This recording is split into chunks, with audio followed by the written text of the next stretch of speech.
What's up, everybody? It's Pastors Michael and Trina Ashburn, and we want to come to you today and just share a few testimonies, our God stories, and hopefully they'll be an encouragement to you and maybe even hit home with you personally some of these things. But we're going to share one now, and then we're going to stop, and then we're going to come back and do another video to kind of separate them because they're kind of two total different things related. One's about ministry, one's personal. So this first one here I want to share about is how we came about planning the church in Vero Beach, Florida, and kind of the way the Lord led that out. And one of the things some people know and some don't, but we had previously been in Florida to serve along a church there for a couple of years, and the Lord led us into a different season where we came back to Tennessee for about a year,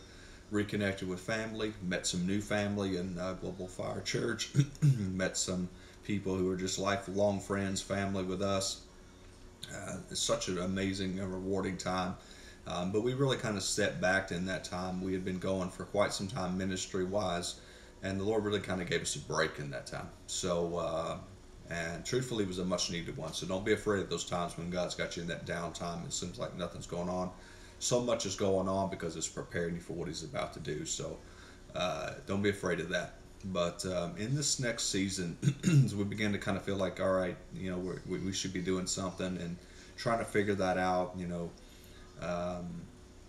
one particular night I was getting ready to book a flight to Fort Worth, Texas, because it was one of the areas that I had some interest in. And as I'm getting ready to book the flight to go out there and just to spend time with the Lord in prayer, He tells me to wait till the next day. So I'm thinking that probably a better flight or something. You know, I don't really know, but I just let it go. And during the night I had a dream that connected me to someone we knew in Vero Beach, and they, in short, had asked for my help there in this dream. And they said, you know, this what appeared to be this small thing was going to turn into a big thing. And so waking up from that dream and just spent some time with good counsel and prayer, we felt like the Lord wanted us to go back, but He never really said what exactly we were to do. So we just kind of went, just knowing that that's what we were to do. We were there 6 months. We got the kids enrolled in school in a charter school there, and every morning on our way there, at the same spot, we would pray for our kids' protection. We pray for the teachers, you know, pray for the staff and everybody connected there. And this one particular morning, taking the kids there, as I began to pray for the school, church came out of my mouth, and which was kind of odd. But you know, sometimes stuff flies out of my mouth weird anyway, so you know, just whatever. But I went to go pray for school again, and every time I would go and even stop and think school slowly to try and make my mouth say school, without fail, church would come out. And so it was so peculiar that it caught my attention.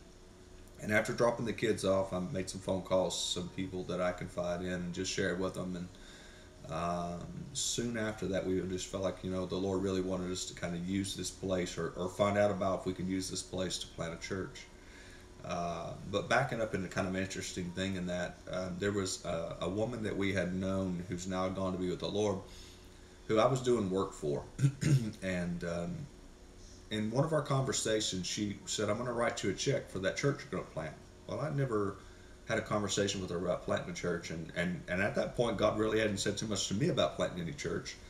But you know, she had a pretty good walk with the Lord, and I wasn't going to argue with her about it. It was, you know, the thing to do. So I thanked her for it and just held on to it.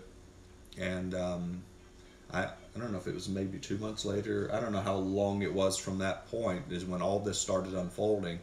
And the amount of money that she had written that check for was the amount of money it took to get everything started with our first service at this place. So that's where the Freedom Center in Vero Beach was birthed, kind of the process behind it. There's a whole lot more to it, obviously. It'd take a long time to share, but I just felt like that needed to be shared today because sometimes God will lead you to do peculiar things. For example, you know, He pulled us away from there and then turned around and put us back in there. And even in that time, we'd even made a trip down there to get some of our belongings, spent like $1,000, to get some, making a trip back. And there was a lot of things that you would think that God would have done it differently, or he would have said something, or all these imaginations. But in the end, the sovereign hand of God had connected relationships previously that led to what we did in that season, and relationships we still have to this day.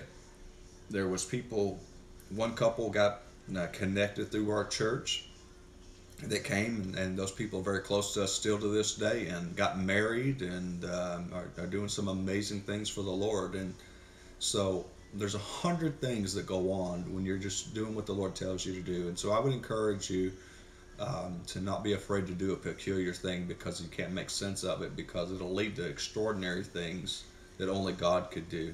And that's how you see the amazing testimonies, is when you get out of your comfort zone at times, and it becomes your new normal.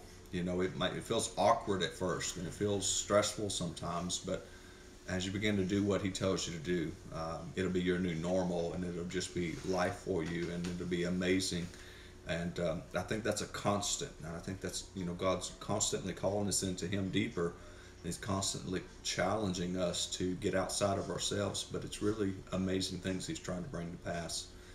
There's people you'll meet and experiences you'll have that you couldn't have if you just stayed, within the confines of comfort zone. So every time we've done what he's told us to do, it's always been amazing. It's not always been easy, and it hasn't made sense almost every time in the beginning, but in the end it always does. So anyways, you got anything?